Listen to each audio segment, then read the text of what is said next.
अस्सलाम वालेकुम बच्चों, क्या हाल हैं, कैसे हैं आप लोग। उम्मीद करता हूँ बिल्कुल ठीक होंगे। दुरूद शरीफ पढ़ लें।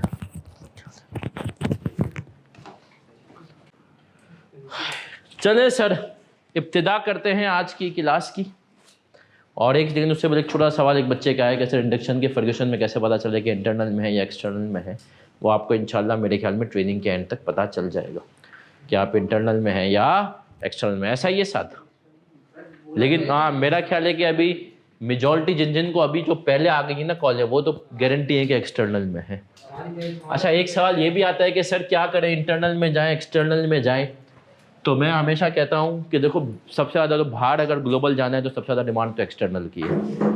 इंटरनल की वो डिमांड नहीं है। लेकिन अगर आपको बिग 4 में चांस मिल रहा है, बिग 6 में चांस मिल रहा है, मैं बिग 6 का नाम ज़्यादा यूज़ करता हूँ, लेकिन इंटरनल में भी चले जाए, गो फॉर इंटरनल। 2-2.5 साल में एक, देखो बाहर सिर्फ 1 साल का भी अगर आपने एक्सटर्नल किया हो ना, काफ़ी हो, कोई मसला नहीं होता। बल्कि अब तो ऐसा हो गया, यूएस वाले कह रहे हैं कि टैक्स के बच्चे दो। सही है, यूएस वाले कह रहे हैं कि टैक्स के बच्चे दो। अब आ जाए सर, आ जाए, आगे बढ़ते हैं। और आगे बढ़ते हुए आज की क्लास को आगे बढ़ाएंगे। आज की क्लास को आगे बढ़ाने से पहले, जो कि हमारी हमेशा की तरह वो होती थी कि पिछली क्लासों में जो हमने पढ़ा हुआ था उसको पढ़ेंगे, रिवाइज करेंगे। और आज की क्लास इंशाल्लाह आप देखेंगे बहुत इंटरटेनिंग, बहुत अच्छी होने वाली है। सबसे पहले इब्तिदा करते हैं प्यारे प्यारे बच्चों। सब बच्चों की तवज्जो इधर होनी चाहिए। कोई सवाल होगा तो आप लोग बिल्कुल मुझसे पूछ सकते हैं। मैं ऑनलाइन पे भी वही तवज्जो रखूँगा जो नॉर्मली उसमें होती थी। सही है, आ जाए सर। हमने सब अब तक क्या पढ़ा था, जल्दी बता दो।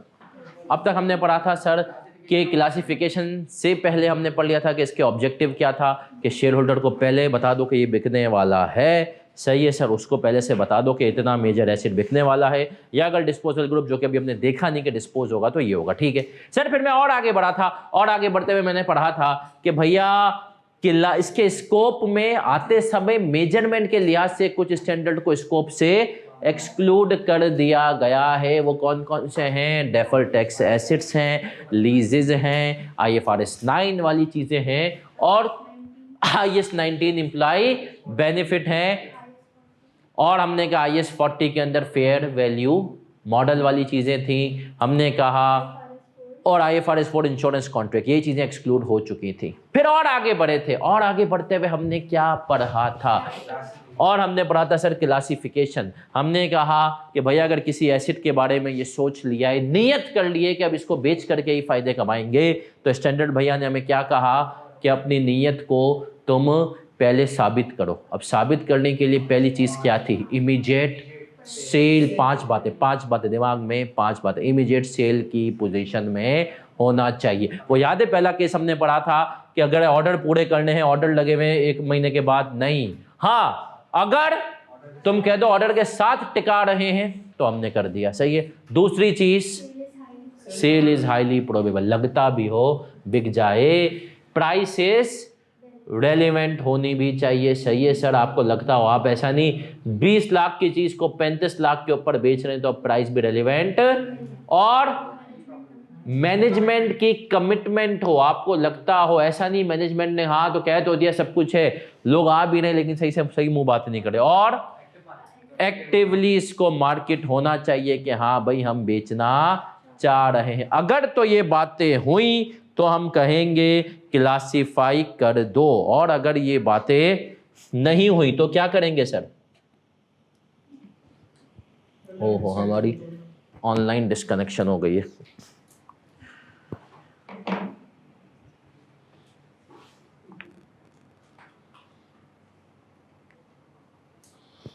अगर तो ये बातें नहीं हुई तो क्या करेंगे? रेलिवेंट स्टैंडर्ड के हिसाब से ही रखेंगे। चलें बच्चों, आवाज़ वगैरह सब कुछ क्लियर है? चलें। सॉरी बच्चों, थोड़ा सा रिकॉर्डिंग नेट का ग्लिच था, बट शुक्र है हमने कुछ पढ़ना भी शुरू नहीं किया था।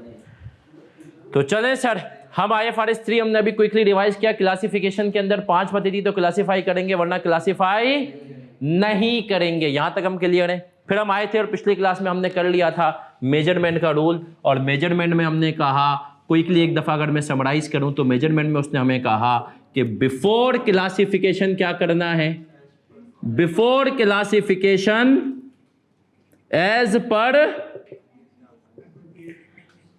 पर एप्रोप्रिएट या रेलिवेंट IS/IFRS। ऐसा ही है सर?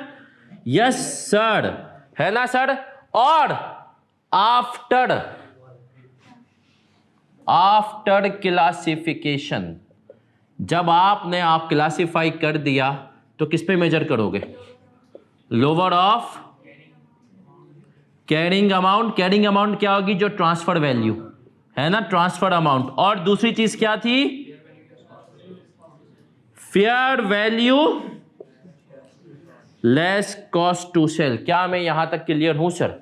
तो हमने कहा ये बात आपको याद रखनी है, क्लासिफिकेशन की 5 बातें पूरी हो गई, क्लासिफाई कर दो। लेकिन क्लासिफाई करने से पहले आखिरी दफा अपने हिसाब से मेजर करने दो पुराने स्टैंडर्ड को, और जब वो हो जाए उसके हिसाब से मेजर। अब क्या कर दो?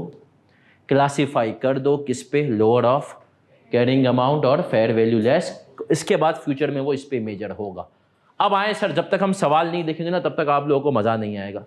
तो आप छोटी छोटी एग्जांपल से मैं आपको कॉन्सेप्ट बिल्ड कराऊंगा, फिर मैं आपको हैंडआउट के सवालों पर लेकर जाऊंगा। उम्मीद करता हूं यहां तक किसी को कोई भी चीज मसला नहीं कर रही होगी। अब आ जाएं सर, मुस्कुराते हुए सवाल देखते हैं कि एग्जाम्पल कॉपी करें मेरे साथ। हमने कहा कॉस्ट थी एक एसेट की 5 lakh, accumulated depreciation 2 lakh, life copy करें 5 ईयर्स, ऑन 1 जनवरी, ये सारा डेटा गिवन था हमें 1 जनवरी 2022 का, सही है? On 1 January 22 company decided to classify under IFRS 5। सही है, कोई मसला नहीं सर, आसान है, बहुत आसान है ना सर? कुछ चीज़ें लिखवाऊंगा हैंडआउट के बाद, छोटी छोटी एग्जांपल उनकी हम लिखते रहेंगे। एग्जांपल 1 कर दें। IFRS 5 के अंदर हमने कहा कर देते, ठीक है, लेकिन अभी शरारत डालते हैं। रिकवरेबल अमाउंट हमने कहा on that date fair value less cost to sell was 2,20,000 and value in use 2 lakh. हमें एंट्रीज बनानी है 1 जनवरी की। चले जी, सब बच्चे कॉपी करेंगे ये, ताकि फिर हम इस सवाल को मुस्कुराते हुए खत्म करेंगे और आपका कॉन्सेप्ट बिल्ड कराएंगे इंशाल्लाह। यहां से आगे चलें सर। अब सब इधर देखेंगे सर। 1 जनवरी 2022, पहले मैं क्या करूंगा सर? 1 जनवरी 22 को हम, पहले मैं सिर्फ समझाने के लिए बता रहा हूं, लिख रहा हूं तो मैं पेपर में खुदा रहा, ये नहीं लिखना। बिफोर क्लासिफिकेशन हमने कहा बेटा जा तो रहे हो, जाने से पहले आखिरी हमारी सुनते जाओ। तो बिफोर क्लासिफिकेशन सर, कॉस्ट अगर 5 लाख थी, एक्यूमुलेटेड डेप्रिसिएशन 2 लाख थी, तो कैरिंग अमाउंट कितनी बची थी? 3 लाख। मानते हो? अब सर ये 3 लाख का था। अब आते हैं IAS 36, इंपेयरमेंट याद है? क्या होती है इंपेयरमेंट? एक शब्द में, एक बताया था ना कि वो यूनिलीवर में मेरा इंटरव्यू में पूछा था बेटा कि हमें इंपेयरमेंट ऐसे डिफाइन करो जैसे कि हम इंजीनियर हैं। एक वर्ड में कहता था ऐसे बताओ जैसे कि हम इंजीनियर हैं। हाँ, कमी करके क्या था, जल्दी ऑनलाइन वालों कोई मुझसे नहीं भी पढ़ा तो भी पहले कोई मसला नहीं, लेकिन तुक्का तो लगो एक वर्ड में। देखो वो आपको चेक करते हैं आपकी थॉट की क्लैरिटी कैसी है, कॉन्सेप्ट की क्लैरिटी कैसी है। एक वर्ड से, एसेट की बेनिफिट देने की सलाहियत में कमी। तुम किसी भी एसेट से 2 ही तरीके से बेनिफिट ये ले सकते हो, यूज करके, और ये सपोज करो एसेट है 200 रुपये का, मैंने कहा अगर मैं इसको इस्तेमाल करता हूँ इससे बेनिफिट लूँगा 180 के, बेचता हूँ तो 170, तो भाई ये 200 का मेरी बुक्स में कर क्या आ रहा है? ₹20 से तो इसकी सलाहियत में कमी आ गई ना, तो हमने कहा इम्पेयर हो गया। ऐसा ही है सर, एसिड की बेनिफिट देने की सलाहियत में कमी को हम कहते हैं इम्पेयरमेंट। ऐसा ही है सर। अब हमने कहा सर इम्पेयरमेंट क्या होती है, हायर ऑफ रिकवरेबल अमाउंट क्या होता है, higher of fair value less cost to sell और वैल्यू। याद है ना, इम्पेयरमेंट में पढ़ा था, होती कब है, carrying amount is greater than, और ये होता है higher fair value less cost to sell ते वैल्यू इन यूज। मानते हो? सही है सर। अब आते हैं सर, इस केस में fair value less cost to sell कितनी है, 2 लाख, वैल्यू इन यूज कितनी है, तो क्या हुआ, 220 है ना। अच्छा आप मुझे बताओ, यहां पर तुम्हारे पास कैरिंग अमाउंट कितनी थी, 3 लाख, तो क्या ये एसेट इंपेयर हो गया IAS 16 के हिसाब से ही? IAS 36 ने कहा पहले मैं इसको इंपेयर करूंगा, तो हमने कहा ठीक है भाई कर दे। 1 जनवरी 22 को क्या एंट्री बनी, impairment loss debit, accumulated impairment loss credit, कितने से, 80,000, 3 माइनस 2 20। अच्छा अभी कॉपी नहीं करना, सब बच्चे समझने पे ध्यान दें, मेरे जो एक तरीका है कॉपी करने का, जब मैं आपको कहूँ तब कीजिएगा। क्या मैं यहाँ तक सही हूँ? सही है सर। अब मैं इसको क्लासीफाई करने जा रहा हूँ, तो जब मैं इसको क्लासीफाई करूँगा तो हम क्या एंट्री बनाएंगे, सब देख लें 1 जनवरी। अब तक का हमने कहा जितना भी एक्यूमुलेटेड इम्पेयरमेंट लॉस है उसको ख़त्म करेंगे, एक्यूमुलेटेड डेप्रिसिएशन ख़त्म हो जाएगी, एसेट को क्रेडिट कर देंगे किस पे, PPE से 5 लाख, ये था 2 लाख और ये था 80,000, ऐसा ही है। और non current asset held for sale HFSs कितने से, 2 लाख। सर मैं ये भी तो कर सकता था, नेट में एंट्री बना देता 220, हाँ कर सकते हो, लेकिन अब याद रखो अब तुम थोड़े बड़े हो गए हो।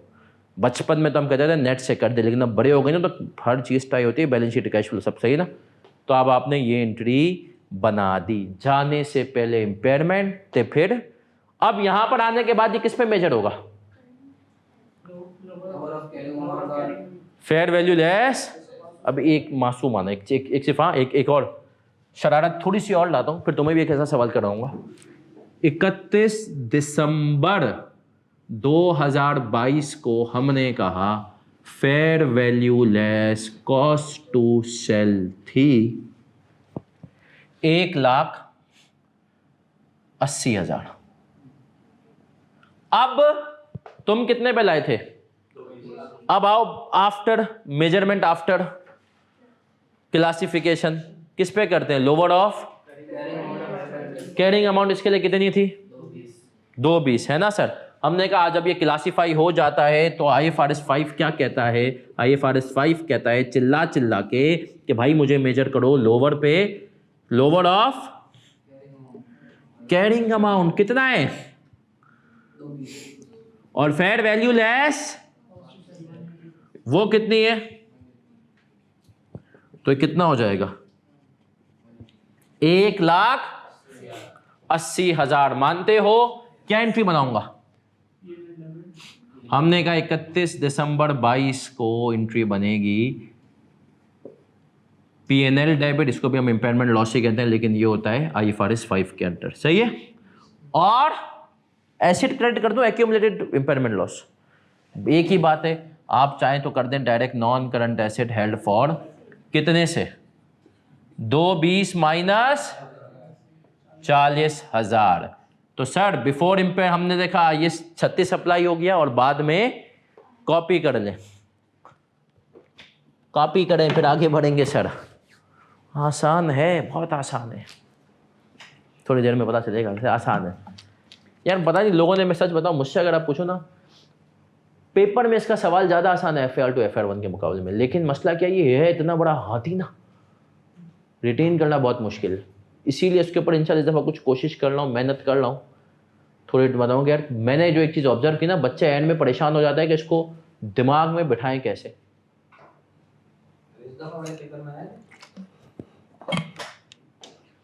एग्जामिनर कम ही पूछता है, उससे पहले वाली अटेम्प्ट में एक छोटी सी एडजस्टमेंट आई थी 4 नंबर की, बट प्रैक्टिकल लाइफ के लिए इंपॉर्टेंट हो सकता है। पोस्ट कोविड, खासतौर पर जो इसका दूसरा हिस्सा है डिस्पोजल ग्रुप, है ना। आजकल बड़ा मॉडल चल रहा है तुम लोग का, एसिड फ्लिपिंग, ये वो फलाना ढिमकाना। बड़े आगे एक और सवाल करें, सवाल में थोड़ा सा ट्विस्ट डालें।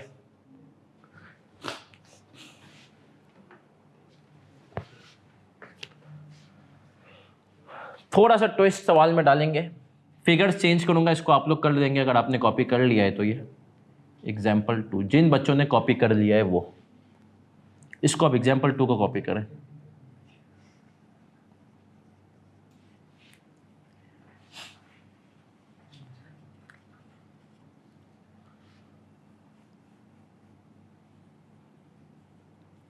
$2 मिलियन ते 8 लाख,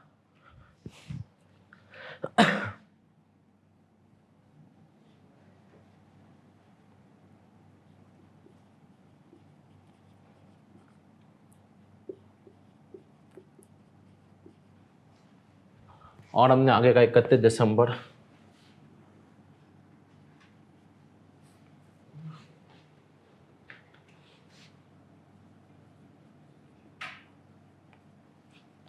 चलें सर यही सवाल है, यही सवाल है, सब कुछ यही है। ये एंट्रीज चाहें तो इसके साथ बस एक ये पॉइंट आप ऐड कर लें कि 31 दिसंबर 22 को 9,50,000 fair value less cost to sell हो गई थी।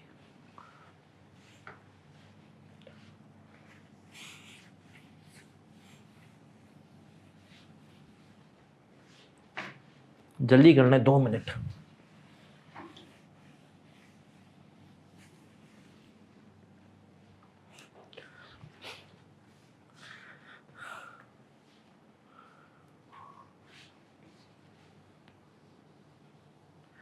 इसको इसके साथ मिला के कॉपी कर ले कि 31 दिसंबर 22 को fair value less cost to sell कितनी हो गई थी? 9.5 लाख।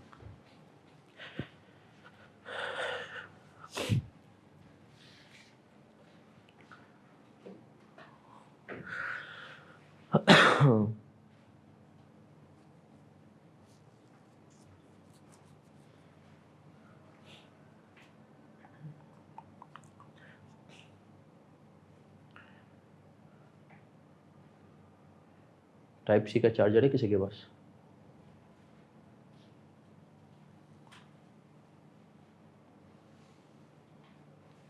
मिडिल ईस्ट और यूरोप की साइड वर्क किसकी, एसीसी या एससी? यूरोप में एसीसी एसी बराबर है, मिडिल ईस्ट में भी बराबर है। अगर फर्म की स्टैंपिंग अच्छी है, थोड़ा सा फ़र्क है, क्योंकि पाकिस्तानी बहुत पहुंच गए ना सीए खास तौर पे। वो फिर जब सीए को होता है ना बंदा, तो हमेशा एसीसी को सेकंड क्लास सिटीजन ही देखते हैं।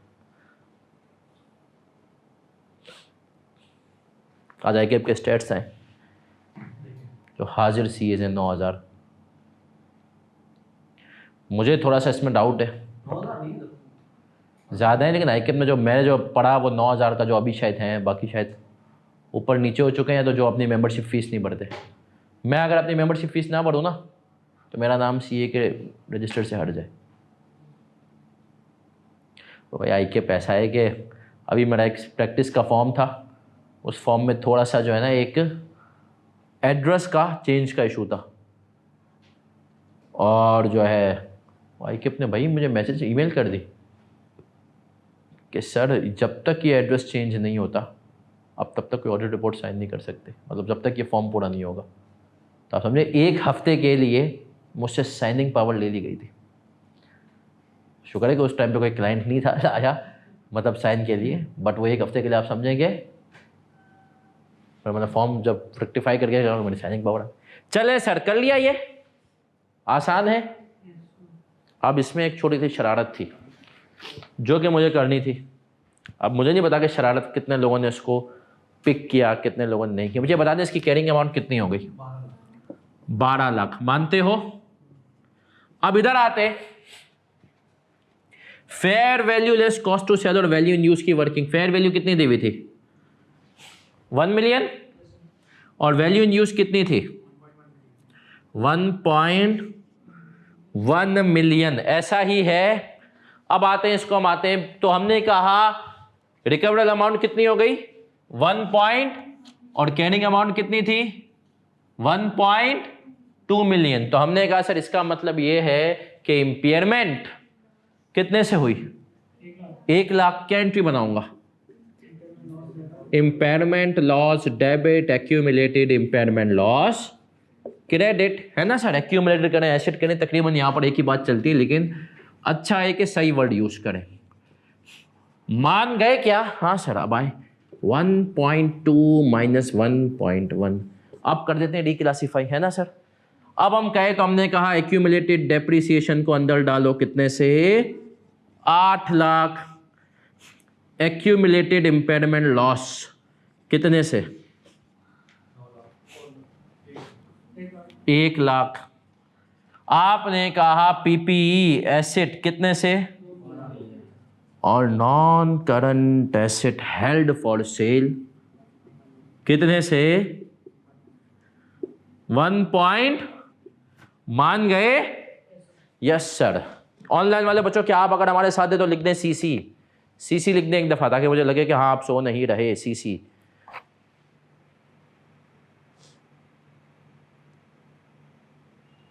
चले सर। अब सब बच्चे इधर देखें। अब आप आ गए आफ्टर क्लासिफिकेशन वाले केस पे। किस पे आ गए, अब क्लासिफाई हो गया आफ्टर क्लासिफिकेशन। इसको मिटा रहा हूं, उम्मीद करो आपने लिख लिया 9,50,000 है, सही है। तो मैंने इसको मिटा दिया। सर आफ्टर क्लासिफिकेशन क्या हुआ होगा सर, बताओ मुझे। हमने कहा ये क्लासिफाई तो हो गया ना यहाँ पर। अब आपके पास कितने का है, अब जैसे ही क्लासिफाई हो ये हरकत में आया, इसने कहा भाई कैरिंग अमाउंट कितनी है, और इसने कहा fair value less cost to sell अब कितनी है इस दिन 1 जनवरी को भी, 1 मिलियन। ये चीज बहुत सारे बच्चे मिस कर गए होंगे। इसने कहा देखो हमसे पहले तो IAS 36 सिंपल अप्लाइड हुआ है ना सर, उसने कह दिया रिकॉर्डेड अमाउंट तुम्हारी 1.1 है, तुमने उसके हिसाब से इंपेयरमेंट रिकॉर्ड कर ली, उसकी इंपेयरमेंट करा के आ गए, खुश हो, हाँ भाई खुश हैं। अब हमारे पास आए हो, हमारा रूल क्या है, IFRS 5 के अंदर लोअर ऑफ क्या होता है, कैरिंग अमाउंट। और बोला जिस दिन तुम हमारे पास आए तुम आए 1.1 पे, लेकिन हमारे हिसाब से fair value less cost to sell कितनी थी, 1 मिलियन। तो बेटा आते ही पहले क्या करोगे, इंपेयरमेंट एंट्री बनाओगे, impairment loss debit non current asset held for sale कितने से, 1 मिलियन नहीं 1 लाख। क्लियर है सर। और हमने कहा इसके बाद आप आगे 31 दिसंबर 22। अब आपकी कितनी चल रही थी 950, अब मजीद 50 से क्या कर दोगे, impairment loss debit non current asset held for sale credit कितने से, 50,000। क्या हम यहां तक क्लियर हैं, यस सर। तो अगर आप यहां तक क्लियर हैं तो मैं कुछ और भी पढ़ाना आपको चाहूंगा, एक ऐसी चीज जो कि तुमने FAR 1 पास किया और उसके बाद सिलेबस में आ गई। नहीं हाँ EPS के अलावा, जो कि यहाँ पर इसके साथ भी इम्पोर्टेंट है, यहाँ पर अलग से भी है। FAR 1 जब आपने पास किया तब तक मेरा प्यारा प्यारा बच्चा आपके पास रिवर्सल ऑफ इम्पेयरमेंट सिलेबस में नहीं था। अब है FAR 1 में, आपने तो नहीं पढ़ा, लेकिन यहाँ के लिए थोड़ा सा इंपॉर्टेंट है, इसीलिए अभी मैं आपको पहले टाइम, ये तो आपने बेसिक समझ लिया ना, कितना आसान है, बिफोर और आफ्टर, है ना सर। लेकिन अब हम आपको लेकर आएंगे, क्योंकि अब जो इसके जो सवाल इसके साथ आते हैं ना वो ज़रा मिक्स आते हैं। जब ये इम्पेयरमेंट करवाते हैं ना तो इसको क्या करता है, रिवर्स भी कराता है। याद है ना कि इसमें कोई डेप्रिसिएशन नहीं होती IFRS 5 में। तो सर अब अगर हम आए और हम पढ़ें रिवर्सल ऑफ इम्पेयरमेंट, इम्पेयरमेंट आती है तो इम्पेयरमेंट रिवर्स भी। अच्छा रिवर्सल के IAS 36 बताता है इंडिकेटर्स के हैं, उसकी गहराई में हम IAS 36 अलग से कवर करेंगे, उसमें देखना है। लेकिन मैं आपको इशारतन IAS 36 के किसी को इंडिकेटर्स याद है इम्पेयरमेंट के, इंटरनल एक्सटर्नल। इंटरनल इंडिकेटर जैसे कंपनी के अंदर से चिक चिक की आवाज़ है, एसेट में से आवाज़ है कि हाँ मैं इम्पेयर हूँ, जैसे कि बताओ ना, जैसे कि हमने कहा एसिड की परफॉर्मेंस ख़राब हो गई, गाड़ी अब पहले 10 लीटर देती थी यार, सही है, 1 लीटर में 10 किलोमीटर, अब दे रही है 8।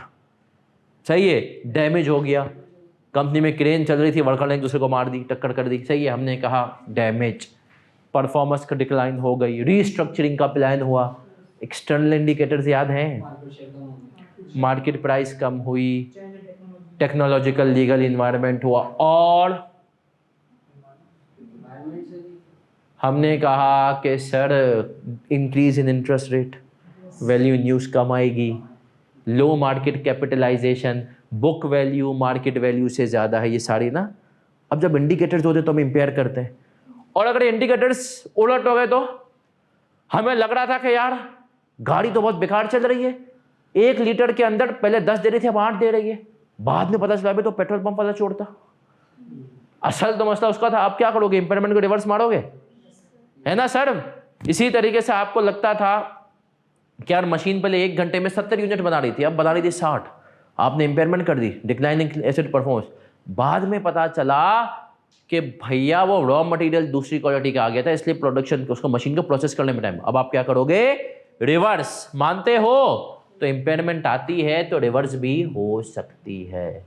अब सर रिवर्सल में भी ना कुछ मसाइल हैं, तो रिवर्सल ऑफ इंपेयरमेंट का मैं आपको आज की क्लास में इंशाल्लाह कॉन्सेप्ट दूंगा, और जब वो कॉन्सेप्ट आपके दिमाग में क्लियर हो जाएगा तब हम इन दोनों के सवालात मिक्स करेंगे। क्योंकि यहाँ पर अकेला नहीं पूछता, बोलते हैं पागल हूँ ये, इनसे इसलिए इनको कैफ पास किया था कि इनसे ये पूछूं, तो बोलता है भाई थोड़ा सा पकोड़ा तो बनाएंगे ना सर, तो अब यहाँ पर ये बनाएगा पकोड़ा इसका और रिवर्सल का, तो उसके लिए ज़रूरी है कि पहले आपको क्या पढ़ाऊँ, रिवर्सल ऑफ इम्पेयरमेंट। तो आ जाएं सर, इस सबको मिटाते हैं और हम पढ़ते हैं रिवर्सल ऑफ इम्पेयरमेंट। इम्पेयरमेंट जैसे आती है वैसे ही रिवर्स भी हो जाती है अगर हो सकती हो। कोरोना वायरस था मुल्क में, यकीन माने प्रैक्टिकल, तुम्हारे मुल्क की एग्जांपल चल रहा था कोरोना, लोगों ने कहा पता नहीं अभी यार गाड़ियां बिकेंगी नहीं, हर ऑटोमोबाइल की कंपनी को उसके ऑडिटर ने कहा इम्पेयरमेंट कर, और उसके बाद से अभी किसी गाड़ी के डीलर से पूछो, बोलते हैं यार पिछले 2 साल इतने अच्छे गए जो पिछले 10 साल नहीं गए। कोरोना के बाद जो लोग आवाम गाड़ियों पे टूटी है, सही है, तो सही है सर, तो उनसे अगर आप पूछें तो ये मसला, तो अब आपने कहा कि इसका मतलब ये है कि इम्पेयरमेंट जैसे आती है सर वैसे रिवर्स भी हो जाती है। यस, तो पढ़ते हैं रिवर्सल ऑफ। अब जब रिवर्सल ऑफ इम्पेयरमेंट बहुत सिंपल है यार, कि रिवर्सल की एक छोटी सी हमें यहां पर बता देते हैं, रिवर्सल ऑफ इम्पेयरमेंट, ताकि आपको मसला ना हो। Reversal of impairment, after impairment, impairment के बाद after reversal,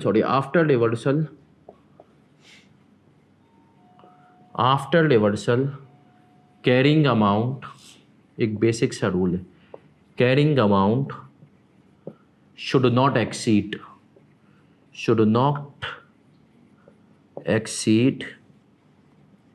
lower of sir what, 2 बातें, हिस्टोरिकल कॉस्ट और रिकवरेबल अमाउंट। अब सब बच्चों को ये बात कॉन्सेप्ट ये कॉपी करने, फिर हम इसको जरा समझते हैं। हिस्टोरिकल कॉस्ट क्या होती है पता है कुछ किसी को? नौजवानों, हिस्टोरिकल कॉस्ट क्या होती है? हिस्टोरिकल कॉस्ट जल्दी बताओ, तुक्का लगाओ। Cost trend, purchase cost. खवातीन, मैं अक्सर कहता हूं कि एक बात याद रखो, एक बात याद रखो, मैं अक्सर कहता हूं कि मर्द हजरात का रेशो एवरेज चलता है सीए में, खवातीन का या तो बहुत ही अच्छा है तो बहुत बुरा है। क्यों सर, ऐसा क्यों है? क्योंकि हमने कहा क्योंकि सर खवातीन जो होती है ना हमारी, ये प्रेशर मैनेजमेंट इनकी वो नहीं होती है जो कि मर्दों की। मतलब मर्द पेपर मुश्किल आता है ना, ये लोग शर्मा, देखो ना क्लास में भी बेशर्मों की तरह गलत जवाब देंगे, सही है। खवातीन को शर्म आती है, कभी अब कॉपियाँ चेक कर, मैं जब देखता हूँ उसकी IAS 1037 अभी करा रहा हूँ ना क्लास में, बोल रहा हूँ आंसर ड्राफ्ट करो, खवातीन ड्राफ्ट करके भी छुपाती हैं, नहीं सर को नहीं बताना है। और इन्होंने ऐसी वाहियात आंसर लिखे होते हैं, फिर भी सर को बताएंगे। कुछ तो इतने चैंपियन पढ़ के भी सुनाते हैं, सही है, सबके सामने। इसका मतलब क्या होता है, खवातीन को ये झजक होती है ना, प्रेशर। इनका पेपर भी बुरा जब आता है ना, तो ये पेपर में भी ठंडे, मतलब 2-4 गालियाँ आई कि को, 1-2 टीचर को, 5-6 अपने आप को, और रिलैक्स। खवातीन ये काम नहीं कर पाती, तो इसीलिए क्लास में भी मेरी कोशिश होती है, ऑनलाइन में क्योंकि ज़्यादातर खवातीन होती हैं, सही है। तो खवातीन ज़रा बताएं, आ जाए सर। अब जो है ना, तो जो है ना क्या कहते हैं सर, खवातीन के ऊपर एक सवाल है, बड़ा आप सुनिएगा बड़े गौर से। खवातीन, हिस्टोरिकल कॉस्ट मेजॉरिटी ने आपने अल्हम्दुलिल्लाह गलत बताया, जिस पे परचेस किया उन नहीं। हिस्टोरिकल कॉस्ट वर्ड सुनना ये बड़ा इंपॉर्टेंट है। हिस्टोरिकल कैश कॉस्ट तो एक तरह से कैरिंग अमाउंट है, ये तुम्हें बताया नहीं जाता, वो अलग बात है। ये वैसे देखा जाए ना तो ये IAS 16 में पढ़ाना है हिस्टोरिकल कॉस्ट। ये कहता है ये वो अमाउंट होती है, कैरिंग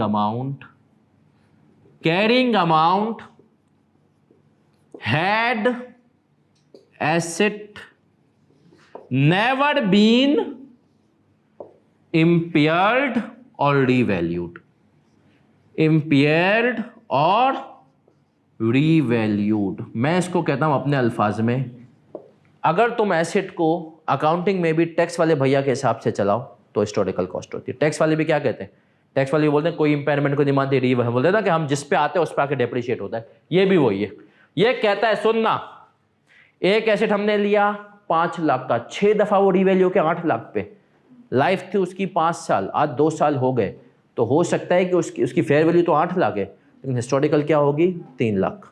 5 लाख माइनस 2 साल, 5 साल लाइफ थी तो 2 साल की।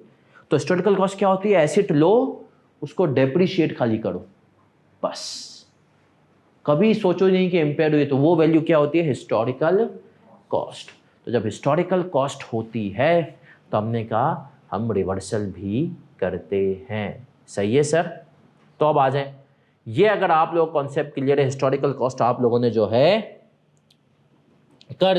कर लिया है, तो सर हम एक एग्जाम्पल लिखेंगे, और एग्जाम्पल लिखने के बाद हम ले लेंगे नमाज का ब्रेक, और फिर हम एग्जाम्पल के नमाज के, क्योंकि देखो यार साफ सी बात है, नमाजों के ब्रेक देंगे, देखो सिंपल सी बात है, ये सब अल्लाह पास कराता है। बहुत सारे बच्चे मैंने देखा ऐसे चीते, और मेरा दिल चाह के मैं मारूं उनको, पेपर छोड़ दिया, FFR का पेपर नहीं था। मतलब क्यों, बोलता है सर पढ़ाई नहीं था। आप यकीन माने आपको बताया भी नहीं, घर पे बैठ के खुद ही रिवीजन कर लेते, और जब खुद हम रिवीजन कर लेते घर पे बैठ के, एंड में अंदाज़ा हुआ कि नैया डूब गई है, सही है। तो हमने पेपर ही नहीं दिया, बोला सर वो अगली दफ़ा के लिए पोर्टल करवा दें। तो ऐसे अब तक 2 बच्चे तो आ चुके हैं जिनका मुझे अपने कहा भाई तू एक बैठ तो जाता, बोलते सर कॉन्फिडेंस ही नहीं आ रहा था, क्योंकि लेक्चर ही आधे से ज़्यादा कोर्स पेंडिंग था। तो याद रखो ये जो कोर्स पेंडिंग ना, इसीलिए यहीं से एक इंपॉर्टेंट बात, चलो यहाँ से मैं कह दूँ, जिन बच्चों ने को अभी निमरा ने IFRS 15 ऐड, जिन बच्चों ने फीस पेड कर दी है, सब कुछ है, वो निमरा से मैसेज करें, IFRS 15 निमरा ने ऐड कर दिया। तुम्हारे पास अगर अभी फ्री टाइम है, IFRS 15 की क्लास लेना शुरू कर दो। IFRS 15 अगर अभी, क्योंकि तुम्हें नहीं पता आगे कितना प्रेशर वाला पीरियड आ जाए। को अभी कुछ आज एक बच्चा मिलने आया था, वो माशाल्लाह उसके बाद वो बहुत स्मार्ट था, उसने कहा शुक्र है बच गया हमें। उसके पास फ्री टाइम था, उसने क्या किया, उसने 6 महीने के अंदर FFR को निपटा दिया। उसके बाद वो इतना बिजी हो गया अगले 4 महीने के, उसकी हालत टाइट। तो सर गनीमत जानो, चीज़ें लगता है कि फ्री टाइम है तो निपटाते जाओ। चलें सर, जिन बच्चों ने क्लास थोड़ा सा लेट ज्वाइन की, क्लाइंट की वजह से या कोई भी मसला था, तो हमने पहले सिर्फ एक बेसिक से कॉन्सेप्ट किए हैं, सही है, जो कि आप ग्रुप में किसी से मांग लेंगे या किसी से भी पूछ लेंगे तो आपको इंशाल्लाह पता चल जाएगा कि वो क्या सीन है। और वो सिर्फ है कि बिफोर और आफ्टर, बाकी अब असल आने रिवर्सल ऑफ इम्पेयरमेंट पढ़ना मैंने बताया क्यों ज़रूरी है, इसलिए ज़रूरी है क्योंकि सर रिवर्सल ऑफ इम्पेयरमेंट्स के साथ मिक्स होकर के आएगा, इसके बगैर नहीं आता। FAR 1 में जो अभी बच्चे पिछली अटैम्प्ट से पहले वाली अटैम्प्ट थी, मतलब जो लास्ट अटैम्प्ट गुजरी है, उस अटैम्प्ट में तो FAR 1 में रिवर्सल ऑफ इम्पेयरमेंट आ चुका है, अभी वाली में भी चल रहा है।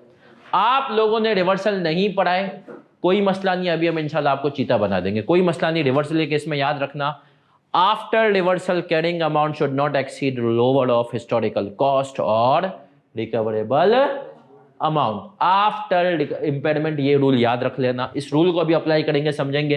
हिस्टोरिकल कॉस्ट में बहुत सारे बच्चों को, जैसे मुझे पता था, गलती होगी कॉन्सेप्ट के, यार परचेज प्राइस जो है ना मानते हैं, लेकिन नहीं। हिस्टोरिकल कॉस्ट क्या होती है? वो कैरिंग अमाउंट जैसे कि एसेट कभी इम्पेयर ना हुआ हो, कभी रिवर्स्ड अपना डेप्री रीवैल्यूड ना हुआ हो। अब आ जाए सर, हम आ रहे हैं एग्जाम्पल नंबर 3 पे अपनी आज की क्लास की।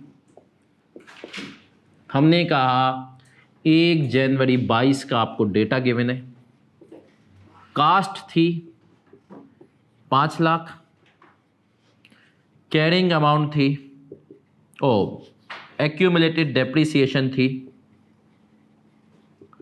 2 लाख,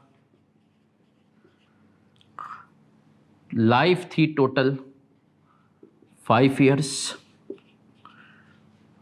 और हमने कहा इस दिन रिकवरेबल अमाउंट के लिए डेटा गिवन था, fair value less cost to sell थी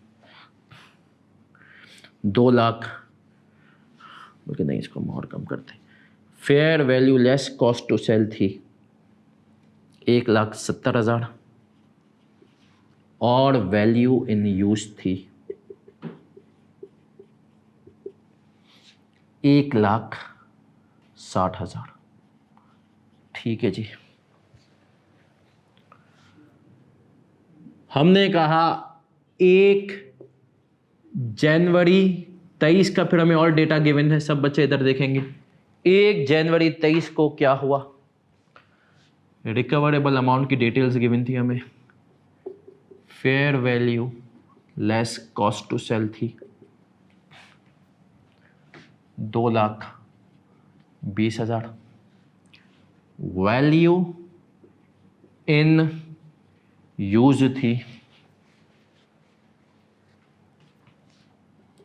2,10,000।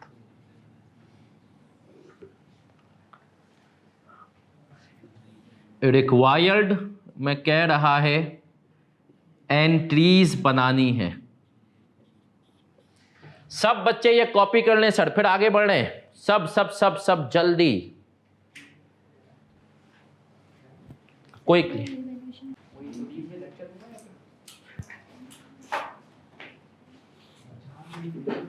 चलें सर, आ जाएं।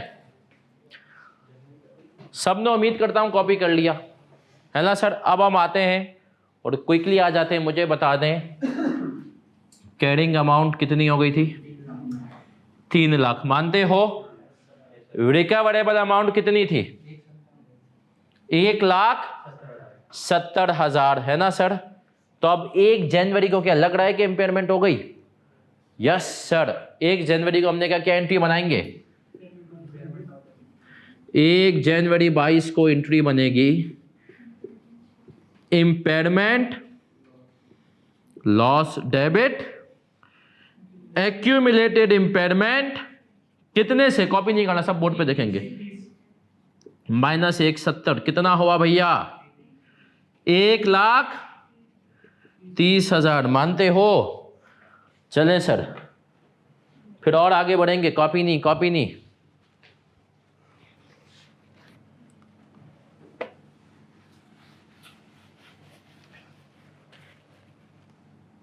अब आ जाते हैं, हमने कहा अब इसमें IFRS 5 का कोई दखल नहीं है। अभी सिर्फ हम रिवर्सल ऑफ इम्पेयरमेंट का अपना कॉन्सेप्ट बिल्ड करने के, रिवर्सल के बाद क्या कार्रवाई होगी।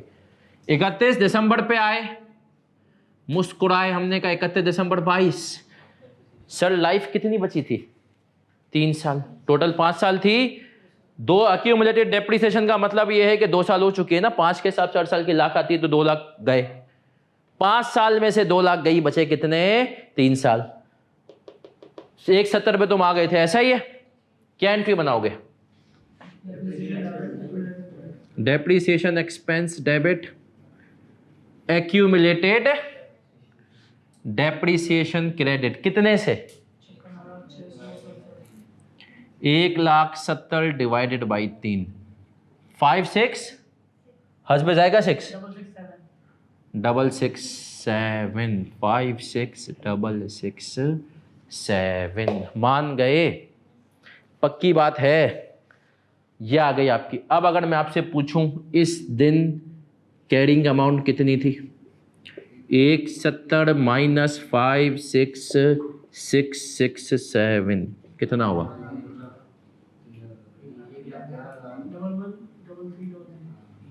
हस्बे जायका 33।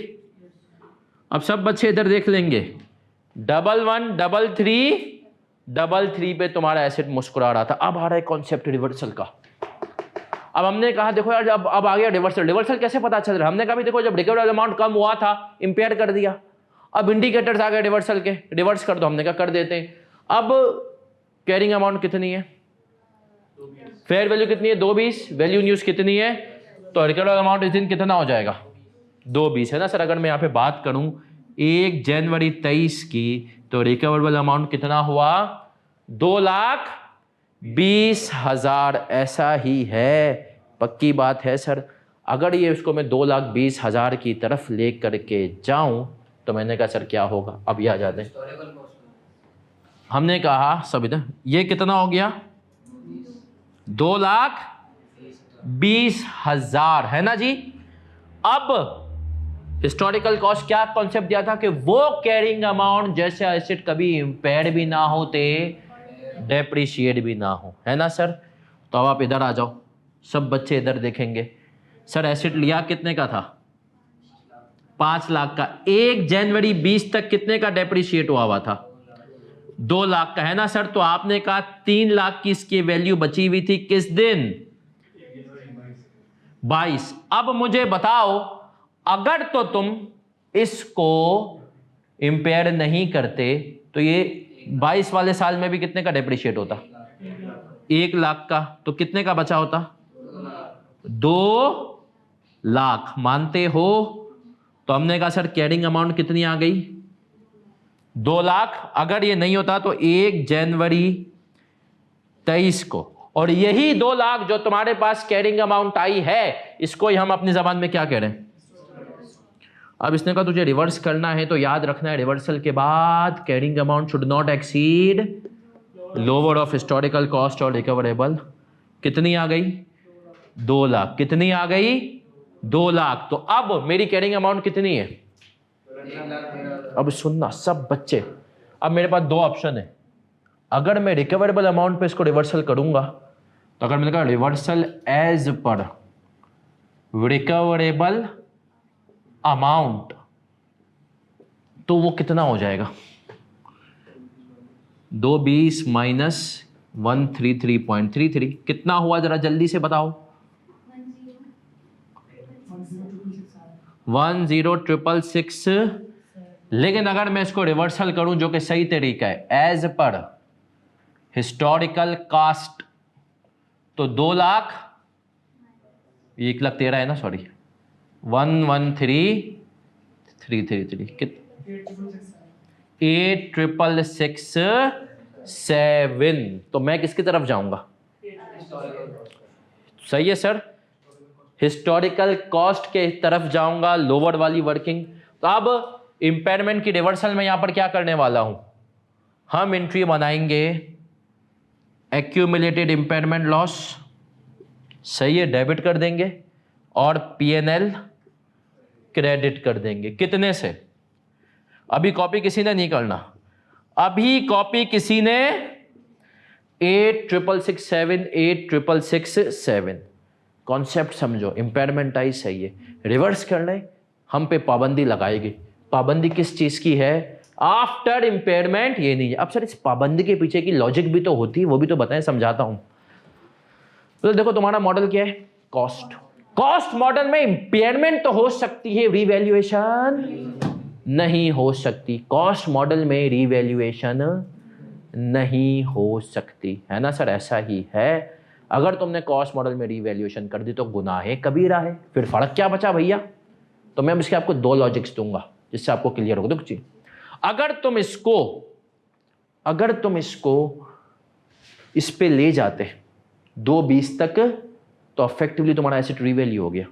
क्योंकि अगर ये कॉस्ट मॉडल पे होता तो इसको 2 लाख पे होना चाहिए था, इंपेयर ना होता। लेकिन अगर तुमने इसको रीवैल्यू कर दिया, 220 पे ले जाते, इससे इंपेयरमेंट का रिवर्सल डाल देते, तो तुम्हारा एसेट कहां पहुंच जाता? 220 पे ना सर। क्योंकि देखो वैसे तुम्हारा एसेट 1,333 से है, अगर तुम इसमें से एक्यूमुलेटेड इंपेयरमेंट लॉस को कम कर दोगे, सही है। इसकी जगह हम चाहें तो हम इसको पीपी भी कह सकते हैं। अगर आपने डेबिट कर दिया तो एसिड पहुंच जाता 220 पे, तो अगर ये एसिड 220 पे पहुंच जाता तो कॉस्ट मॉडल की नॉन कंप्लायंस हो जाती, तुमने एक तरह से रिवैल्यू कर दिया। पहला रीजन सही है, आया समझ में, इसीलिए लगाया। दूसरा इसका लॉजिक समझो, और दूसरा लॉजिक कैलकुलेशन वाला है। सर मुझे बताएं इम्पेयरमेंट कितनी आई थी?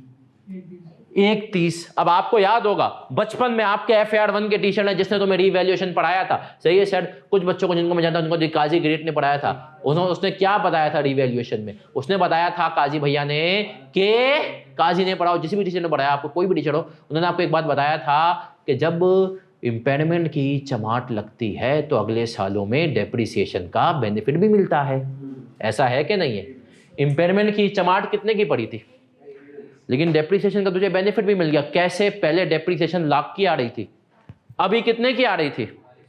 तो 1 साल का अगर तेरा डेप्रिसिएशन का मैं बेनिफिट डालूं, 1 लाख माइनस 667 हसबे जाएगा 3333 बना, ऐसा ही है।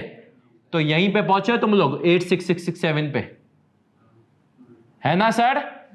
तो जब हमने ये कॉन्सेप्ट को फॉलो किया तो इस कॉन्सेप्ट ने हमसे हिस्टोरिकल कॉस्ट रीवैल्यू भी नहीं होने दिया एसिड को, और उसी वैल्यू से हमसे रिवर्स करवाया नेट ऑफ डेप्रिसिएशन बेनिफिट, जो बचपन में तुम करते आए थे, है ना सर?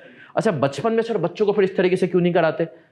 क्योंकि सर बचपन में आप बच्चे होते हैं, है ना सर, लेकिन अब रिवर्सल के बाद हम इसी तरीके से करा दें, सही है सर। तो यहां तक आप कॉपी कर लें, कोई सवाल हो तो पूछ लें, इंटरटेनिंग अच्छी चीज है ये, कोई भी सवाल हो, क्योंकि फिर ऐसा अगला सवाल आप लोग खुद करेंगे, क्योंकि आप याद रखें ये और IFRS 5 का कॉन्सेप्ट जब मिक्स होगा तो मजा आएगा।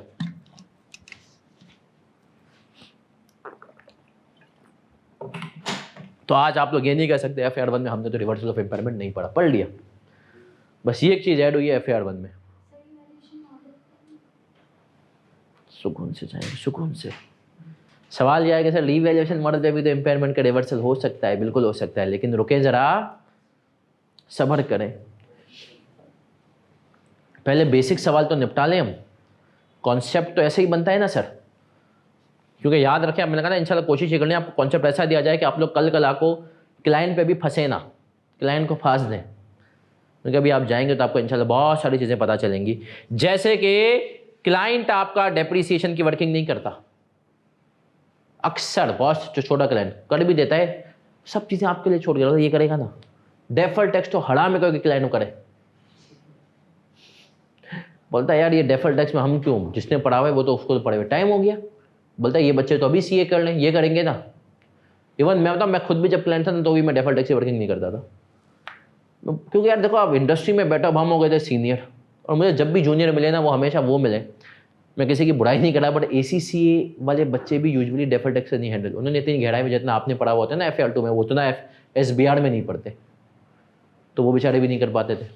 अब CA वाले बच्चे कर देते। अब देखो दो ऑप्शन थे, या तो मैं खुद करता या तो मैं इंतजार करता ऑडिटर का। मैं मैं खुद करूंगा ना तो मुझे बहुत टाइम लगेगा, तो मैं सुस्ती में नहीं करता था। जी सती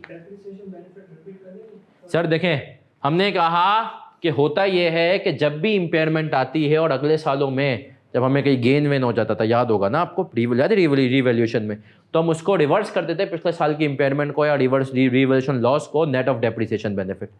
तो 130 का P&L पे चमाट लग चुकी थी, लेकिन उस चमाट की वजह से डेप्रिसिएशन में भी बेनिफिट आ गया था, कितने का, 4333 का। तो 130 में से 43.333 तो ऑटोमेटिकली रिवर्स हो गया था, तो जो रिमेनिंग अमाउंट है वो हमने कर दिया रिवर्स, समझे सर? ये दूसरा सवाल है, इसको सब बच्चे करेंगे अभी एग्जाम्पल 4, ताकि मुझे यकीन हो कि आपको ये कॉन्सेप्ट समझ में आ गया।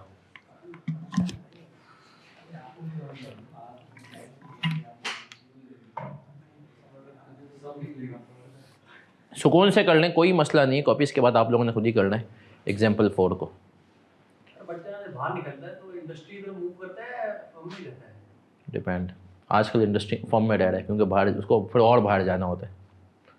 पाकिस्तान में इंडस्ट्री में लोग बच्चा आजकल बच्चा ज़्यादातर बच्चा इंडस्ट्री बाहर की बात कर रहा हूँ, बाहर जाता है तो फर्म में रहता है। फर्म में जहाँ भी जिस मुल्क में जाता बताऊँगा, वहाँ से सबस कार्ड लेता है, ग्रीन कार्ड, और फिर उसके बाद इंडस्ट्री, क्योंकि फर्म जब आपको बुलाती है ना, बेटा ग्रीन कार्ड के बगैर आपको छोड़ना बहुत मुश्किल होता है।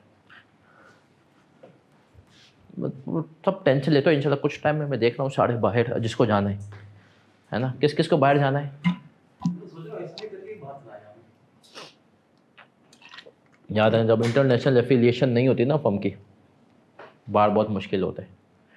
या तो मल्टी नेशनल बहुत, लेकिन वो भी रूट बहुत लंबा है। जैसे मैं कल ही बात कर रहा था, मेरे साथ के 2 बच्चे थे, 2 लड़के थे, हम लोग 3 लोग यूनिलीवर में गए थे। हम लोग यूनिलीवर में गए थे 2015 में, सही है। 15 में गए, मैं तो निकल गया 2 साल में, लेकिन वो दोनों रुके रहे। मतलब मैं, तुम समझो 17 से मैंने एग्जिट कर दिया, फिर तो मैं इधर उधर, वो दोनों रुके रहे। अभी 2022 में वो दोनों को बाहर गए, वो दोनों, समझ रहे हो। मतलब उन्होंने आर्टिकल्स की हुई थी EY से, दोनों ने 2 साल यूनिलीवर में लगाए, फिर 5 साल और लगाए, तो कुल मिला के तकरीबन 10 साढ़े 10 साल बाद निकले बाहर। लेकिन फर्म का बच्चा जल्दी निकल जाता है। खैर कॉपी करेंगे, फिर जल्दी सवाल करेंगे। बिग ट्रेजर में बच्चा बाहर जाता है तो क्या उसके मैनेजर लेवल से जाता है? रुक जा पहले सवाल तो कर। कोई मैनेजर पे नहीं जाता, सब जूनियर जाते हैं। आजा जल्दी करो।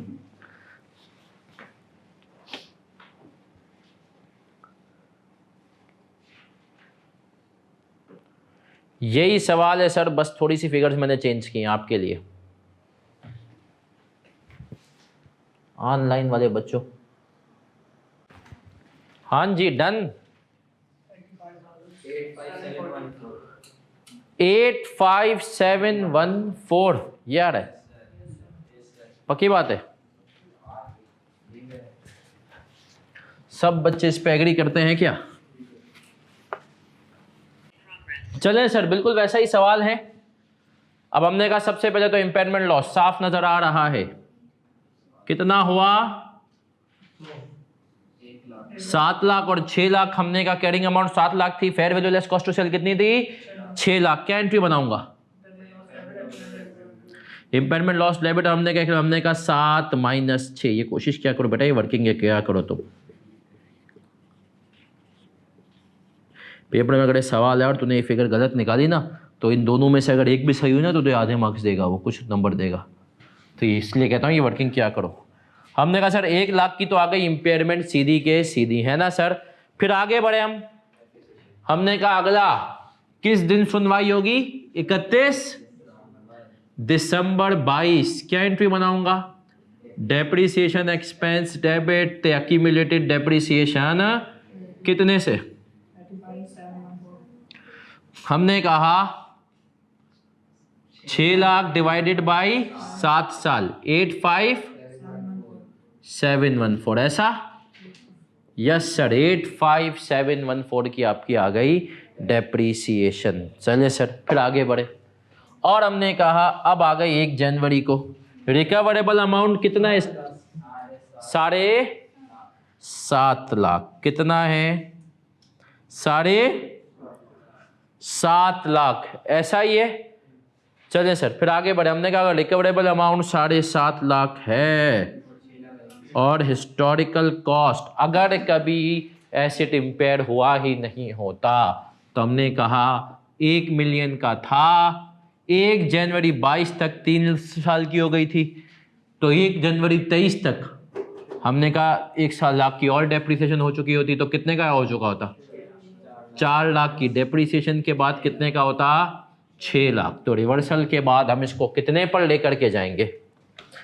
6 लाख। तो हमने कहा यहाँ पर भी लोअर क्या आ रहा है? Historical cost. अगर सर यहाँ पर भी हिस्टोरिकल कॉस्ट आ रही है तो हमने कहा सबसे पहले आके देखते हैं कैरिंग अमाउंट इस दिन कितना था।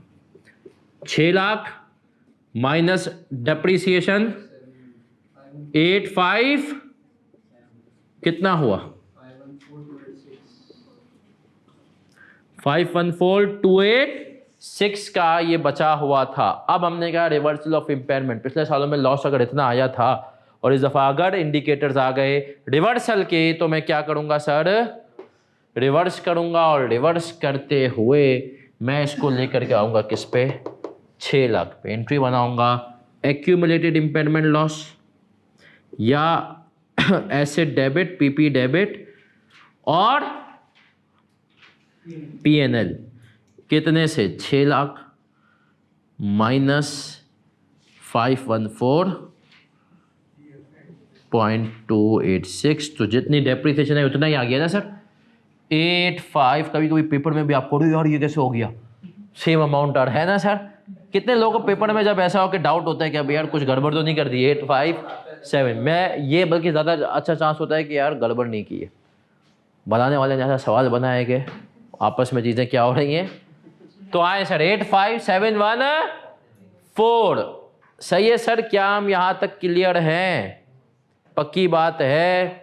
तो हमने कहा सर बेसिकली रिवर्सल के केस में होता क्या है कि आपको रिवर्स करते हुए हिस्टोरिकल कॉस्ट और रिकवरेबल अमाउंट पे जाना होता है। अगर आपने ये कर लिया है कॉपी बिल्कुल सही, तो एक छोटी सी चीज़ और करा रहा हूँ मैं, सबकी तवज्जो इधर। सर इसी एग्जाम्पल को अब इसमें थोड़ा सा हम ट्विस्ट डाल रहे हैं। इसी किस्म के एग्जाम्पल है जिसमें हमने कहा अब हम थोड़ा सा ट्विस्ट डाल देते हैं। आ जाए जी।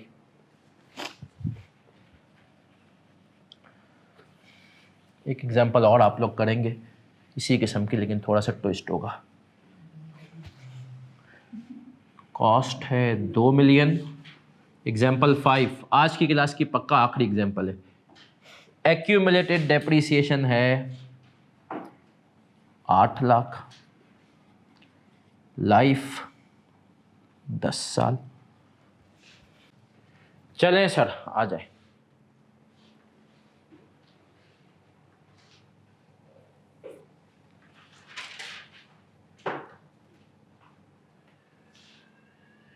एक साल हमने बीच में बढ़ा दिया।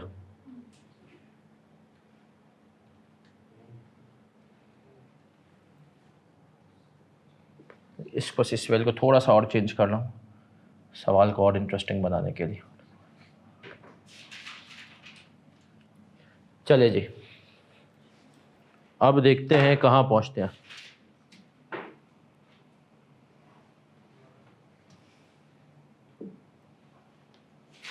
टोटल एक बच्चे का सवाल है, अच्छा सवाल है कि सर ये इम्पेयरमेंट तो 1 लाख की इस साल, अगर से पहले वाली होती तो भी क्या करते, रूल यही रहता, रिवर्सल के टाइम पे रूल यही रखते हम। सही है सर, तो ये रूल याद रखेंगे तो कभी गुमराह इंशाल्लाह नहीं होंगे। अभी पढ़ते भी है इसको दरशाम, टेंशन ना ले। अभी तो सिर्फ मैं एक बेसिक्स आप लोग के बना रहा हूँ तूफान से पहले, क्योंकि सर पेपर में मैंने कहा ना ऐसा सवाल नहीं आएगा। ये सिर्फ आपका एक रिवर्सल ऑफ इम्पेयरमेंट का एक बेसिक है, ये आएगा IFRS। अगर अलग आया तो उसके बाद 6-7 नंबर का अलग पार्ट आ सकता है। और अब IK अपने FFR में ट्रेंड शुरू किया है, पहले नहीं करता था, 20-20 नंबर के सवाल देता था बड़े, अब पार्ट देने लगा है, एक सवाल 12 नंबर का, एक 7 नंबर का। और आप लोगों को ये बात पता है, नहीं भी है तो पता होनी चाहिए, आपका जो पेपर है ये एक्सपेक्टेड है, चांसेस तो है कि ऐसा ना हो, लेकिन एक्सपेक्टेड फिर भी हम कंप्यूटर बेस्ड है। तो आपको, और ये पेपर बहुत सारा बच्चा डरता है कंप्यूटर बेस से। सर मैं कहता हूँ डरो ना तो थ्योरी के पेपर में डरो, प्रैक्टिकल पेपर में ये आसानी है। क्योंकि सर आपने ऑफिस में पूरा दिन एक्सेल चलाते हो, तो जब एक्सेल हो ना तो मैं अलग अलग प्लस करने की ज़रूरत नहीं है, डायरेक्ट फार्मूला टक, कैलकुलेटर चलाने की भी ज़रूरत नहीं है, इज इक्वल्स टू करके फार्मूला कॉपी पेस्ट। ये सर उसमें सारे चीजें मतलब उसमें सारे फार्मूले जो हमने डाले प्लस के माइनस के भाई, उसकी ज़िंदगी भी बहुत आसान होगी भाई। सिस्टम तो सर हमारा होगा, सिस्टम कोई भी हो, वो बेसिकली आपकी कॉपी जब उसको सबमिट हो जाएगी तो उसके पास फाइल पहुंच गई ना। सर लेकिन उसमें तो एक्सेल में तो और एरर की बहुत ज़्यादा लंबी लिस्ट आ जाएगी। मतलब जैसे सर एक चीज़ उठा के हमने इधर डाली एक्सेल में, अब ये सब चीज़ें तो देखनी ना बेटा। मतलब तो कह रहा है, एक बच्चा कह रहा है कि जो है नहीं बेटा हो जाएगा, आपने कोई भड़वाड़े से उससे फाइल खोली, सब रेफरेंस लिखा हुआ है। सही है, जिन बच्चे एक्सेल देखे ना, एक्सेल में एक फॉर्मूला हिल जाए तो पूरी शीट पे रेफरेंस लिखा हुआ है। सही है, एग्जामिनर कहेगा म्यूजिक क्योंकि उसको पता है कि भाई अब, लेकिन ऐसा उम्मीदें नहीं होगा। तुम इतनी कोई कॉम्प्लेक्स चीज़ थोड़ी बनाओगे भाई, अब बनाते हुए बंदा सोचेगा ना, देखो कुछ ना कुछ तो टेस्टिंग करनी पड़ेगी, लेकिन IK पे इतना वो नहीं है, कर रहे हैं, MS से हो रहे हैं। चलें सर, डन हो गया। हाँ मेरा बच्चा, 2 साल का इम्पैक्ट अगर हम डालें 190 देखें हमने क्या किया sir, carrying amount 1.2, value news 1010, हमने कहा रेगुलर अमाउंट हमें ये दी हुई थी। अब सिर्फ मैंने सिर्फ 2 साल का इम्पैक्ट डाला है। हमने कहा इम्पेयरमेंट लॉस एक्यूमुलेटेड इम्पेयरमेंट्स कहते हैं 1010। आगे आए पहले साल की डेप्रिसिएशन कितनी आएगी, हमने कहा 1010 डिवाइडेड बाई 6, ऐसा ही है। कितनी आ गई 168,333। जी सर। सब बच्चे इधर देखेंगे 168,333। एसिड कितने का था 1.10,000 डिवाइडेड बाई 168,333 मल्टीप्लाई बाई 2 कितना हो गया, इन दोनों को 168,333 मल्टीप्लाई बाई 2 कितना हो गया, जल्दी करो मशीनों पे, 666 सर 2 सालों की, क्योंकि ये 22 की भी और मैं यहाँ पे लिख रहा हूँ ये 23 की भी, दोनों साल यही एंट्री बनी होगी, तो दिस मल्टीप्लाई बाई 2 कितने का एसिड बचा 67 हस्बे जायका 3, ऐसा ही है सर। अब इधर देख लें सब बच्चे, हिस्टोरिकल कैरिंग अमाउंट यहाँ पे क्या होती 8 लाख और रिकवरेबल अमाउंट कितनी है 8 लाख। 8 लाख कैसे होती सर, अगर होता 1.2 पे तो 6 साल हम कभी 2 मिलियन को डिवाइड बाई करते 6 साल की डेप्रिसिएशन है ना सर, 4 साल की तो ही भी थी, 2 साल और क्लियर है 8 लाख। तो अब रिवर्सल कितने से पार्क करोगे 8 लाख हस्बे जायका कितना हो गया, 4 कर दें इसको 12667। बात एक ही, ये भी वही डेप्रिसिएशन इम्पेयरमेंट वाला फार्मूला फुलफिल कर रहा है सर ये, यस सर। आपकी डेप्रिसिएशन 2 लाख आ रही थी पहले और अब आपने कहा कितनी आ रही है 2 लाख माइनस 168,333, तो आपको 1 साल डेप्रिसिएशन का बेनिफिट कितना हो रहा है 31,667 31,667 ऐसा ही है।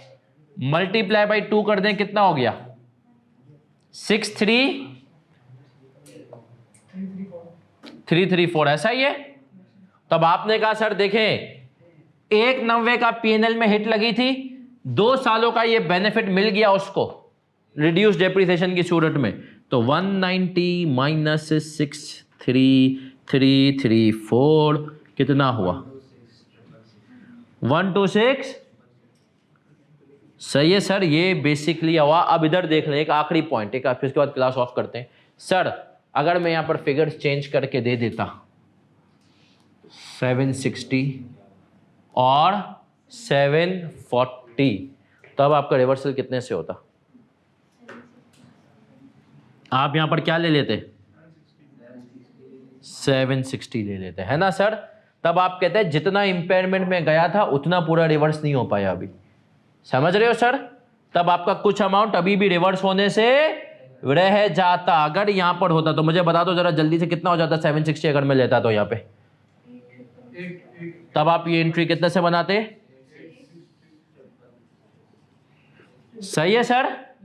तो बेसिकली आप ये एंट्री बनाते और फिर अगले सालों में गुंजाइश होती कुछ और भी रिवर्स हो सकता। अब यहां पर अगले सालों में कोई गुंजाइश नहीं है रिवर्सल की, अगर जो हमने, क्यों सर, जितना भी था सब रिवर्स हो चुका है ना सर। तो ये बेसिकली आज की क्लास में मैंने आपको बेसिक कराया IFRS 5 का, उसके बाद मैं आपको किस पे लेकर आ गया रिवर्सल पे, क्योंकि ये कॉन्सेप्ट देना जरूरी था। शायद जो बच्चे बाद में आएंगे, मतलब अगली अटेम्प्ट में पढ़ेंगे, उनको हम ये कॉन्सेप्ट नहीं देंगे क्योंकि वो रिवर्सल ऑफ इम्पेयरमेंट पढ़ के एक्सपेक्टेड आएंगे। लेकिन क्योंकि आप लोग ने नहीं पढ़ा तो यहाँ पर हमें थोड़ा सा टाइम इस पर लगाना पड़ा, लेकिन जहाँ मुझे लगेगा ना कि जो चीज़ें आपने नहीं पढ़ी लेकिन यहाँ पर है, क्योंकि यहाँ पर तो सब कुछ है, तो वहाँ पर हम थोड़ा सा टाइम इन्वेस्ट करेंगे। तो चलें सर, ये हो गया आज की क्लास। अब आज की क्लास के स्टोरी टाइम पे आते हैं। FAR2 वाले बच्चों ने इसका नाम स्टोरी टाइम रख दिया है, लेकिन बेसिकली कुछ ना कुछ, क्योंकि अब आप लोगों को मेरी कोशिश होगी फर्म की ज़िंदगी या आर्टिकलशिप की ज़िंदगी उसके बारे में थोड़ी सी कुछ बातें बताऊँ, और फिर उसके बाद ही हम जो है इंशाल्लाह वो करें। अब आज की क्लास में, जो क्लास में अक्सर क्लासों में भी एग्जाम्पल दे चुका हूँ, लेकिन अब तुम लोगों को देना बहुत ज़रूरी है, क्योंकि अब कुछ को याद दिहानी होगी, कुछ बच्चे जो बिल्कुल पहली दफ़ा मुझसे पढ़ रहे हैं उनके लिए। सर अबे आप जाएंगे क्लाइंट पे तो सबसे मुश्किल काम होगा क्लाइंट से काम निकलवाना।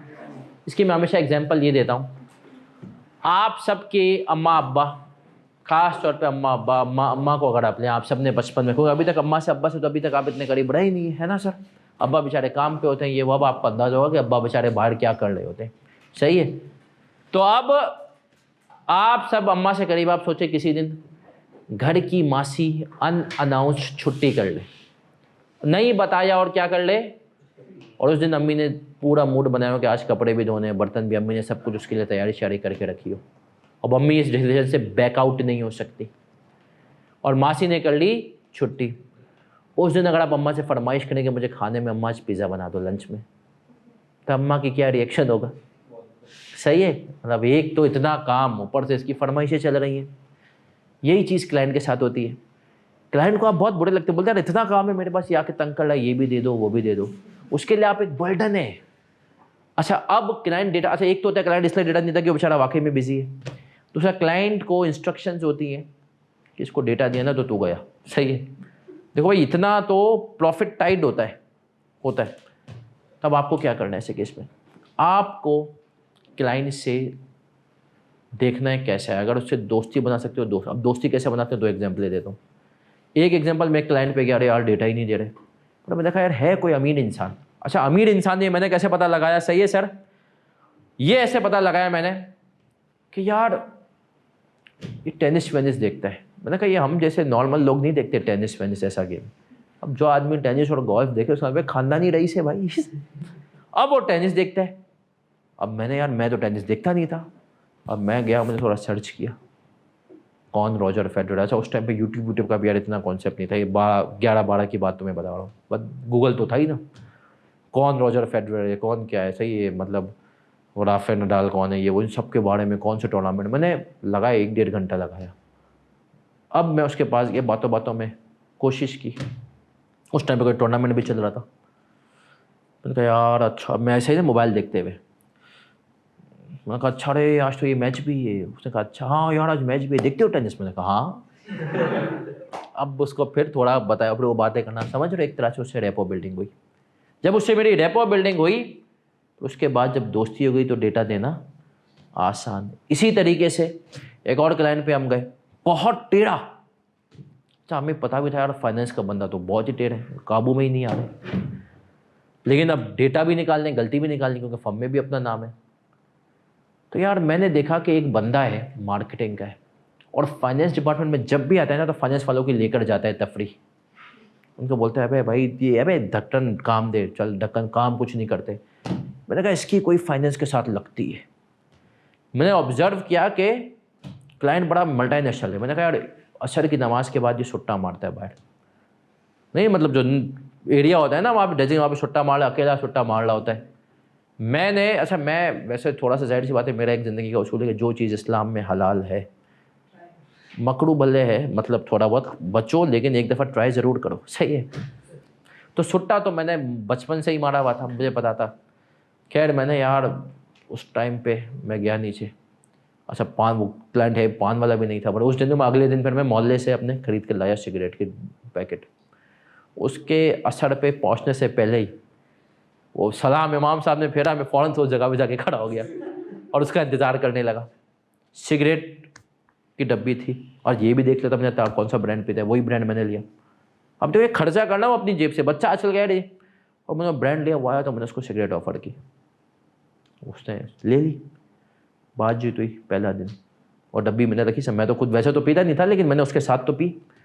तो पूरी 20 की डब्बी जो थी, और अब यकीन माने मैंने सिर्फ 3 पी, 17 उसी ने पी 3 दिनों में मिला के। लेकिन पहले दिन छुट्टा मारा, बातचीत हुई, अच्छा ये वो क्या करते हो, कैसे करते हो, सही है। पहले दिन तो हाँ वाह नो हाँ हुई, जाहिर सी बात है। अगले दिन फिर बातचीत हुई। उस दिन मैंने जाते जाते तुम सब यार फाइनेंस वाले क्या करते हैं, मैंने कहा यार देखो हम तो बहुत अच्छा काम करते हैं, पर आपके लोग सही काम नहीं करते, यहाँ का फाइनेंस यार मज़ेदार नहीं है। वो मुस्कुराया, उसने कुछ नहीं बताया। तीसरे दिन फिर सुट्टा साथ। अब मैंने छेड़ा, मैंने कहा यार इसको किसने रखा है काम पे, इस आदमी को, काम ही नहीं आता इसको। तो उसने खोलना शुरू किया, बोला भाई सही कह रहा है, अबे इसको ये चीज़ पूछ, इसको इसका भी नहीं पता होगा, इससे ये पूछने। मार्केटिंग के बंदे ने बताया कि इस लेजर के अंदर ये मसले हैं, ये इसने गलत कॉस्ट एक्सपेंस आउट होनी चाहिए थी, इस एसेट के अंदर देख पार्क की हुई है, कैपिटलाइज की हुई है। अब आप पढ़ भाई लगता है आपको कैपिटलाइज, बड़ा इतना बड़ा डेटा होता है एसेट्स का, वहाँ पड़ता है एक एक आइटम को पकड़ना आसान नहीं होता, पर उसने मुझे इंडिकेट कर दिया, उसने बता दिया क्वालिटी के कंट्रोल के लेजर में देख तो ये सही क्या क्या एक्सपेंस पड़े में, सही है। उस बंदे ने मुझे इतने पॉइंट्स दे दिए कि बस। लेकिन अब तरीक़ाकार क्या था कि मैं फ़ौरन से उन पॉइंट्स पर लपकूँ नहीं, पहले मैंने देखा, सारे पॉइंट्स अपने पास जमा किए और कुछ 10-12 पॉइंट्स उसने मुझे बता दिया, मतलब उसने जो डायरेक्शन दी ना, फिर मैंने वो आहिस्ते आहिस्ते करके फाइनेंस के डिपार्टमेंट पे डालना शुरू किए। सबसे पहले बिल्कुल हल्के से पॉइंट पे, फिर हल्के से, समझ रहे हो, इस तरीके से बहुत सारे पॉइंट्स निकाले, फर्म में भी दिए, नाम भी हुआ, और ये राज मेरे साथ ही रहा जब तक मैंने क्लासों में नहीं बताया, सही है। तो पॉइंट क्या था कि फाइनेंस के बंदे से दोस्ती लगा लो, तुम्हें डेटा भी देगा और तुम उसको बहुत सारे, वो बोलेगा अच्छा यार ये भंड हो गया, सही भी कर देना, मुझसे देख लेना, कुछ करना नहीं। और अगर फाइनेंस का बंदा टेढ़ा है, नहीं आ रहा हाथ, तो फिर देखो कि उसकी पूरी ऑर्गेनाइजेशन में किसके साथ उसके लिए तुम्हें फाइनेंस डिपार्टमेंट में थोड़ा सा टाइम गुजारना पड़ेगा। जब जाके बैठोगे ना ऑडिट पे, तो फाइनेंस में बैठे रहना, वहीं पे लैपटॉप लेके बैठ जाना, तुम्हें अंदाज़ा हो जाएगा कि यार ये इसके साथ जो है ना, नहीं। तो सर हाँ, किस लेवल पे थे सर? जूनियर थे? किसी भी लेवल पे आपका जो भी रेलेवेंट एरिया है ना, उसके अंदर आपको, ये नहीं कि आप देखो अभी अब ऐसा भी नहीं कि तू डायरेक्ट बड़े फाइनेंस मैनेजर के पास जॉब इंचार्ज की हट जाएगी, बोलेगा कौन है भाई तू, बच्चा चौड़ा है, सही है, ओवर स्मार्ट। और जब बच्चा ओवर स्मार्ट लग जाए ना, तो उसको रगड़ दिया जाता है। तो लेकिन ये तरीक़ेकार होते हैं बात करने के आपको आगे के। चले सर IFRS 5 रिवाइज करते हैं अब तक जो हमने पढ़ा क्लासिफिकेशन में। कल की क्लास भी सेम टाइम पे हमने क्या पढ़ा अब तक IFRS 5 में, बताएं। क्लासिफिकेशन 5 बातें, इमीडिएट सेल कंडीशन में हो, सेल एलिजिबल 12 महीने में लगता हो निकाल दोगे, प्राइस रेलिवेंट हो, मैनेजमेंट की कमिटमेंट हो, और एक्टिवली मार्केट कर रहे हो। फिर हमने कहा जब क्लासीफाई हो जाएगा तो बिफोर क्लासिफिकेशन, आज की क्लास की शुरू की 2 एग्जाम्पल है जो हमने की। पहले एग्जाम्पल पुराने IAS के हिसाब से ट्रीटमेंट करो, उसके बाद नए में ले जाओ, नए में आने के बाद IFRS 5 में बेसिकली आने के बाद फेयर लोअर और fair value less cost to sell पे रखो। ये हमने इसकी 2 एग्जाम्पलें की। उसमें दूसरी में शरारत भी थी कि आप सबने गलती की कि आपने वैल्यू न्यूज़ के बेस पे वहां पर तो इंपेयरमेंट नहीं की, लेकिन यहाँ पर फेयर वैल्यू पे होनी थी। फिर हमने रिवर्सल ऑफ इंपेयरमेंट का कॉन्सेप्ट पढ़ा। ये क्यों पढ़ा? क्योंकि इस कॉन्सेप्ट की मदद से मुझे आपको अगला सवाल क्वेश्चन नंबर 5 कराना है, जो इंशाल्लाह हम करेंगे कल। सही है सर एक को हमें सवाल में, बेटा वैसे तो प्रैक्टिकल लाइफ में इंडिकेटर्स होते हैं इम्पेयर में। एक सवाल है सर 1 जनवरी 24 को रिवर्स करने कैसे पता चला? सवाल में हमें रिकवरेबल अमाउंट दे देगा। जब रिकवरेबल अमाउंट दे देगा इसका मतलब है कि वो हमें इशारा दे रहा है कि रिवर्स कर दो। सही है। वैसे सवाल में आपको बताएगा, या प्रैक्टिकल लाइफ में बेसिकली इंडिकेटर होते हैं रिवर्सल के, जो मैंने शुरू में बताया कि आपको लग रहा है कि इंडिकेटर ऑफ रिवर्सल आ गए, मार्केट वैल्यू बढ़ चुकी है या एसेट की परफॉर्मेंस सही हो गई है। तो चले सर आज की क्लास यहीं तक, मिलते हैं कल इंशाल्लाह 6:45 बजे। किसी का कोई और सवाल है तो पूछ सकते हैं, बाकी लोग जा सकते हैं। सर आपने एक और बात जी बेटा, जितने भी रजिस्टर्ड स्टूडेंट सबके लिए बुक फ्री है, निमरा आपको पहुंचाएंगे इंशाल्लाह। और बोलें सर, आपने सर FR2 में केवल एक बात बोली थी कि FR2 के जो है इंग्लिश में वो बहुत मुश्किल करता है सवाल सर, लेकिन FR में नहीं करता सर। आप अभी भी ये बात कहें। अच्छा, एक बच्चा सवाल है कि सर अच्छा 6:45 बजे कोशिश करेंगे, चलें 7 तक ही शुरू करें। मेरी कोशिश होती है ख़वातीन भी अगर कुछ होती हैं फिजिकल में तो मुझे होता है कि यार वो जल्दी पहुँच जाए, देख लेते हैं इंशाल्लाह। अफेक्टिवली 7 बजे, आज भी 6:55 में शुरू हुई थी। अच्छा आप सुन लें, ये बात जवाब मैं दे देता हूँ आपको भी ऑफलाइन कि देखिए यहाँ पर इंग्लिश में इतना नहीं घुमाता, क्योंकि यहाँ पर उसको पता है भाई सिलेबस ही है ना, कर ही नहीं सकता, सिलेबस ही है ना। आप देखो मैं सबसे एक बात बताऊँ, ये तमाम लोग, आप जितने भी बच्चे होते हैं ना चीते हैं। अभी एक बच्चा आया था, नहीं कहा हमने सर 2 दफ़ा ख़त्म कर दिया। उसने कहा सर मैंने IAS 19 तो मैंने भी छोड़ा था, 4 नंबर का आ गया पेपर में। तो 4-6 नंबर का तो बच्चा वैसे ही छोड़ के जाता है भाई, ये थोड़ी पूछेगा, पूछने को इतना कुछ है। चले सर मिलते हैं इंशाल्लाह कल। अल्लाह हाफिज़।